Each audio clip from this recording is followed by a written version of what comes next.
Good morning, no, good afternoon, Chair, good afternoon, Board. Good afternoon, voice on the phone.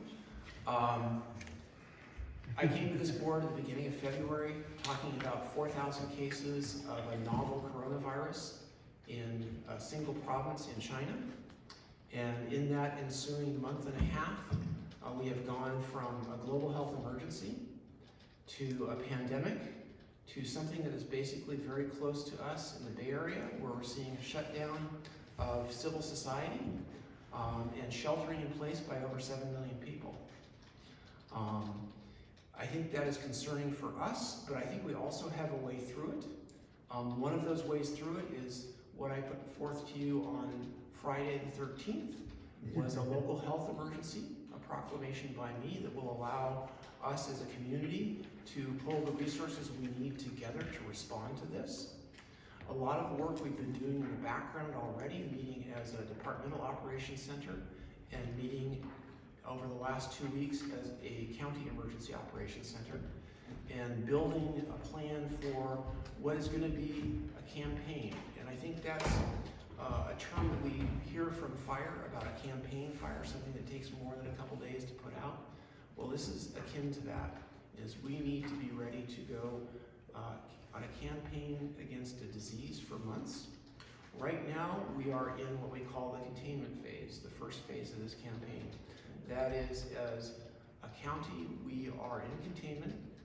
We have not yet identified a case in the county, and I can comfortably say, and I've just told the Gazette this, is that we've had 5 negative tests here, 5 negative tests in Tuolumne, and negative tests in eastern Madera County. So I feel in this region of the foothills of the Sierra Nevada, we've got adequate surveillance to say we don't have an active case yet, but by the same token, it could be minutes, it could be hours, it could be days away, but it will happen. We need to be ready for that. So within the containment phase, our intent is to isolate that case when we identify it and quarantine any of the contacts that that person may have had. That will allow us to slow the spread of disease. We will continue in that containment phase while we have resources to do contact tracing and isolate and quarantine those people who are involved.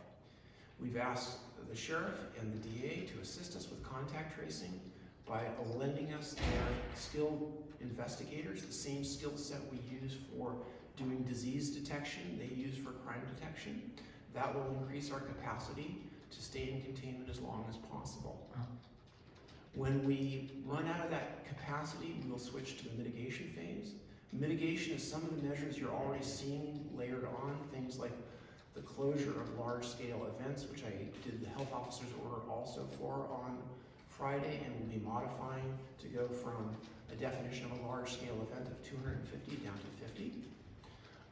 There will be other measures that will layer on top of that, such as closures of bars and restaurants switching to dining out only options. When we go past the mitigation phase, the trigger for that is when our healthcare facilities start seeing patients in excess of their capability to handle them. That will be the surge phase. At that point, we'll be transitioning from a lot of public health action to supporting our healthcare operations. That will continue until we see a decline in patients, and then we're in a recovery phase. In conjunction with the EOC staff, with Doug and his team, we're building out a campaign plan to address all of these. But that said, coming back to the original reason I'm in front of the board, is we started that process with the declaration of a local health emergency. By law, I can do that, but it requires your ratification with 7 days of the issuance of that. So at this point, I would ask you to consider that.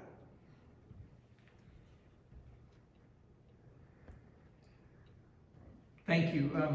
Is there any discussion about the specifics or the implications or any more from the board before we do public comment? Or we'll do public comment and then we can bring it back to the board. So thank you, Eric. Is there any public comment on this potential ratification? All right, seeing none, then I will bring it back to the board for any further discussion. Supervisor Smallcombe? So Eric, I think we we've all seen the double curves, right? The spiky red curve and the flattened blue curve, which I guess defines the theoretical capacity of our local healthcare system. And what I'm wondering, in all of the different communications that we're hearing, can you give us any indication of what kinds of resources that are not typically associated with our, I guess I'll call it, standing or existing healthcare system might be brought to bear? For example, I wonder about healthcare professionals from, say, military services, National Guard, et cetera. Is there conversation about drawing healthcare folks from other non-standard environments to assist local healthcare organizations? So that's truly why it's important to flatten the curve is, and that's a public health activity, those community mitigation strategies, and actually it's a personal thing. It's those personal actions that you take to reduce the burden of disease. And the reason that we won't be able to pull on all those other resources is that the doctors, the nurses, et cetera, in the Army National Guard have day jobs. And those day jobs are working in hospitals, working in clinics, working somewhere else. So unlike any other traditional disaster, like a hurricane or an earthquake, you can't pull a resource from one part of the nation into another because we're all going to be engaged with this pandemic at the same time. The military itself has to deal with their own casualties, if you will. So the military doctors that are active duty will have to take care of their own population. That said, there are resources that we can pull into this that will help us. Typically John C. Fremont does not manage ventilator patients. We know that there will be a need for putting patients on ventilators. And my greatest concern right now is if I call around to the ICUs in the San Joaquin Valley, all the way from Fresno up to Modesto, I can get an answer that there's no beds available. And that's before we're getting really slammed with COVID-19. That's just the flu season. So I can envision a point in time here where we're managing ventilator patients at John C. Fremont. I've worked with Annette Wardell and other emergency preparedness staff at John C. Fremont to do what's called a pre-scripted request so that when we have that need, we can submit that through our region to the state and get those resources from what's called the Strategic National Stockpile. So we've already scoped to a certain extent what we feel will be the number of people that will require hospitalization in the county, of those people that will be hospitalized who will require critical care, and then kind of made a planning assumption of how many of those people we can safely or successfully move out of the county and how many we'll have to take care of here.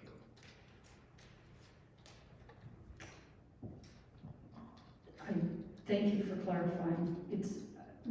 I think I was sort of hoping that there were other resources that could be tapped more readily, but I think what I would say is that absolutely the work that you're doing and your partner agencies and the folks at all of our partner agencies to prepare for what is likely to occur it sounds like that is the best thing that we can do. And so then I think it's a question of what we need to do to support you and the partner agencies to do your jobs as well as you possibly can. So I will say, again, we can look within the county for resources. Healthcare workers who have come up here to retire, can we reactivate their licenses? I will say Dana Tafoya over at the high school is teaching an adult class on EMTs. They may go straight from finishing their EMT course and going into bedside care.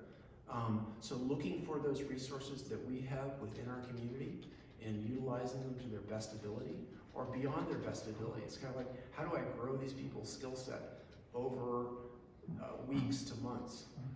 We're looking at that expanded abilities and what people can do. So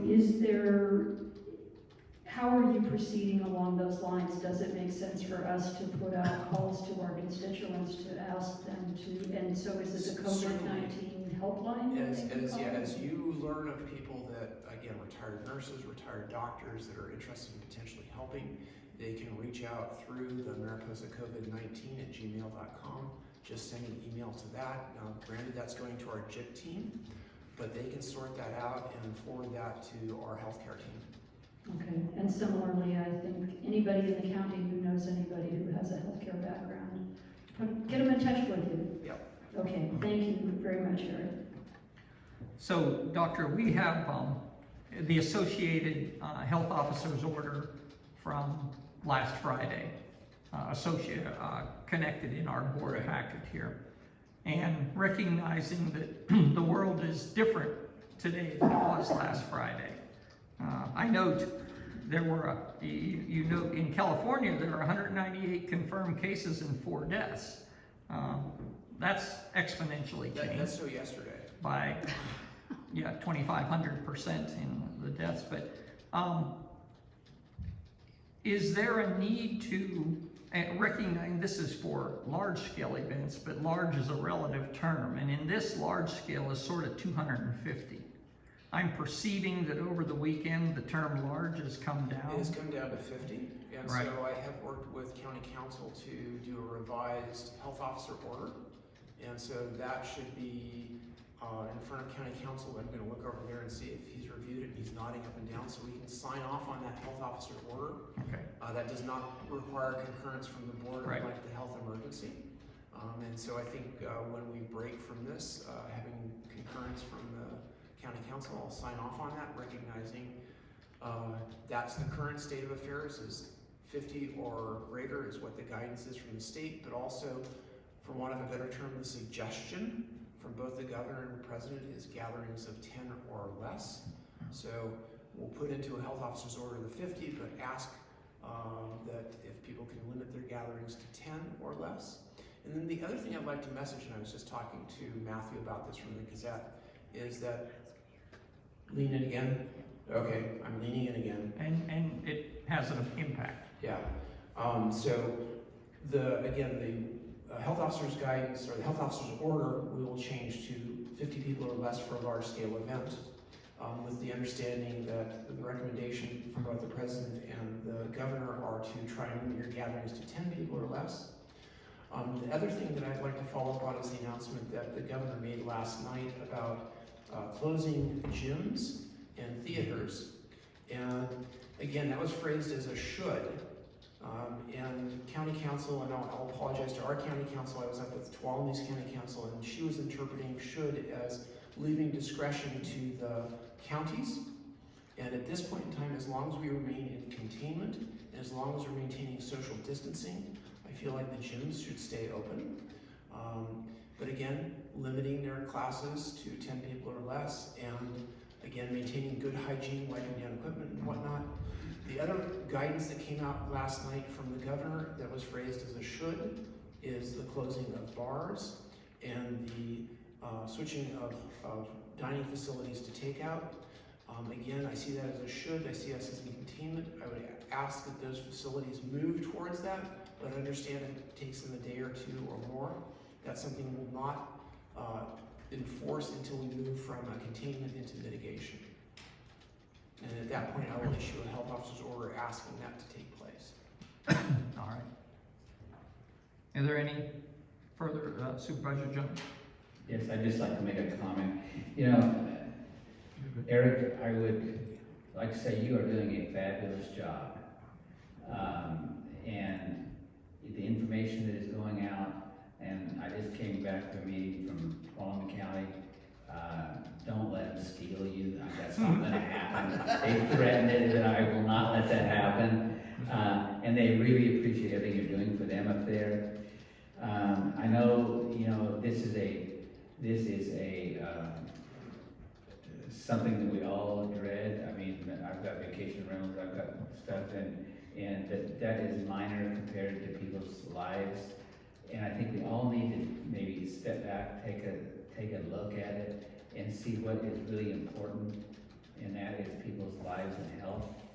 Because right now, some people are upset because of the toilet paper and a number of other things that they're fighting over. So I think by stepping back and understanding that what is really important in life. Yeah, I concur again. When I think about our community and the people that reside here and preserving their lives, preserving their lifestyle, Again, the most at risk is a third of our community, that is those who are older than 60. And though they, again, just broad strokes, and again, Thank people you. with heart problems, lung problems, and diabetes, those are the people we need to wrap ourselves around and protect. I'll just close before the vote with recognizing that we knew when we hired you that viruses was your wheelhouse. We didn't think you'd get to use it, your expertise as much as you have. We're really, really glad that you are here now. Certainly the region is glad that you're here. One question that I keep getting regularly is a frustration about testing. Can you speak to that at all? It's like, I've heard this twice now from people who felt they had symptoms. They call the hospital, they say call your provider. Call your provider, they say call the health office. And it's Right, and again, so at this point in time, and this is something we can communicate with the physicians and with the providers that are out there, is that for about the last, week and a day, since Monday last week, the ability for a single provider to order that test resides with that provider. If they decide clinically that person meets criteria for testing, that clinician can order that test. Now the real challenge is obtaining that test. So the one place within the county that can do that, I know for sure, is going to be John C. Fremont. And they're thinking about, or they are developing a drive-up testing capability. I'm leaning in again because I heard that click.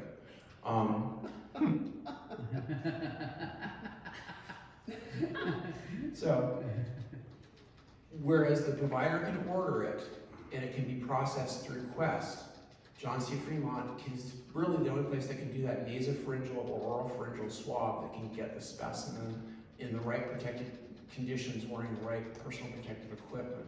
That is eyewear, a mask, respirator, droplet gown, gloves. The crew at JCF know how to do that. They've done it at least 13 times in the last week. And so I understand people's frustrations. And then the downstream frustrations, again, since that change on Monday, we've seen a surge in the number of tests that have been performed. And that's created a backlog at the commercial labs and in the public health labs. So I'd actually like to beg people's, not so indulgence, but being frustrated a little bit more is that again, once you get that test, if it goes to a commercial lab, Quest, ARIP, LabCorp, they're looking at a 6 to 10 day backlog. That's because of the surge and people saying, okay, I can get a test and getting it. What I am concerned about from a public health perspective is picking up that first case regardless of what that first case is. So shorter turnaround times are important to me. So if you have mild symptoms, the management is going to be the same. Stay at home, stay away from other people, treat yourself symptomatically, and if things get worse, call your provider. The test itself doesn't really change the management of the individual. It informs my actions as the county's health officer. I know that's Thank a you. Supervisor Menatre had texted that he has a question. Miles, you can go ahead. Yeah, can you hear me okay? Yeah, very well. Okay, that's great, because I can't hear anything back here. And I'm sorry to be redundant, Eric, but I couldn't hear any of that, and so I'm going to ask, on behalf of the folks that have contacted me, that have called John C. Fremont and been told to contact their own provider to get a test. And either the folks, two different situations. One, they didn't have a provider. Two, their provider said they couldn't give them a test. I think it's important for our community to know who's infected with this thing and who isn't. So what is the straight up answer? And please lean into the mic so I can hear it. What do people do to get themselves tested if they're running a fever, they have all the symptoms of the COVID-19 virus? So as I mentioned, essentially any provider can order that test. If the provider doesn't know how to order that test, they can reach out to the health department and we can help them with that. And actually what I've asked Margarita to do is reach out to providers, and she's been doing that on a regular basis, so this will be a reinforcement for most of the providers in the county. And again, we've got to reach across the border into Madeira because a lot of our patients or a lot of our residents go to Oakhurst, and communicate that if there's a concern about getting a test is to touch base with the county health department. And then as far as obtaining that test, unless they have the appropriate personal protective equipment, and some clinics do, then what we need to do is coordinate testing at John C. Fremont, which does have the appropriate PPE. So again, the message should be not towards the resident who's frustrated, but towards the healthcare provider and how they can best obtain the testing. So if they can't do it themselves, coordinate it through the health department. And again, I'll reemphasize what I said at the last comment is we've seen basically an overload of the testing system with tests. And so if you have minor symptoms and it's not going to necessarily affect your management, is that you defer and not impact the laboratory testing system. I don't know that the kinks in the lab system is going to get worked out as rapidly as we would like, but I would like to have a shorter turnaround time. So as you say, if we have an ill person in the county, I'd rather know in 2 days rather than 6 days that that person was positive. So again, it kind of goes back to testing prioritization and figuring out who's the most sensitive person, for me to test. Is it a sick person or is it a person with mild symptoms? Okay, thank you very much. Thank you, Chair. Did you? Supervisor Long. Thank you, Eric, and I think all of my questions that I have were basically covered. But I just want to clarify this one more time for everybody that's listening. We have no cases that we know in Mariposa County. Correct. And I would like to say that if you'd asked me a week ago, I still would have had the same answer, that we had no cases.